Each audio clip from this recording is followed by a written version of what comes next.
Omurukiko rubashitamusizaho ishomero rya Satito Winyi Primary School omuri town council ya Kiziramfumbi omuri district ya KIKUUBE abahinji bagambire n'abakuru ba kampuni rukora shukaari eya Hoyuma Sugar Limited okumaraho okwetumbwitwa kwabo konkabiremere. Omuntu nibatwara ebikaito byawe nibamare emyezi 4 nibamare emyezi 5 bamare emyezi 6 bataka kusasuraga.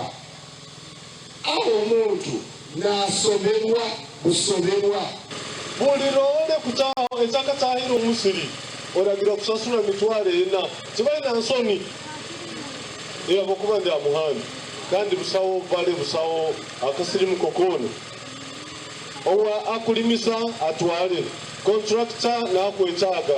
Abahinja bandi bagamba ngo kampuni ekabaraganisa kubashashira hagati y'emyezi 14 na 25 konka bikiremere. Abantu abo bakayiba abantu abo bakuyiba iri nyonyenka n'abantu abandi bakubaza ne bahereza complaint yemu oba kusasura obo polisi akoze kunge bitwaro 10 milioni 10 bakuhereza milioni 7.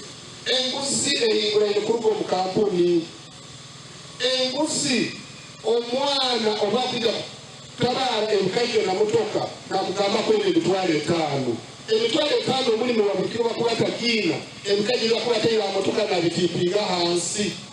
Hata Abebembezi ba district nabibyo kwerinda bataho omunshonga zabo okureba ngwira karyabo ryahururwa. Yona kakwenda kurambu wasize aturele obi ngaro kaijano manager akubalike kitu kwenda kuwa oweya mpuani ngabisi igakora na ofisi zindi RDC na local government kwengu pera kurugatira amu okutamuza emirimu yaitu kandi okulakulanta district.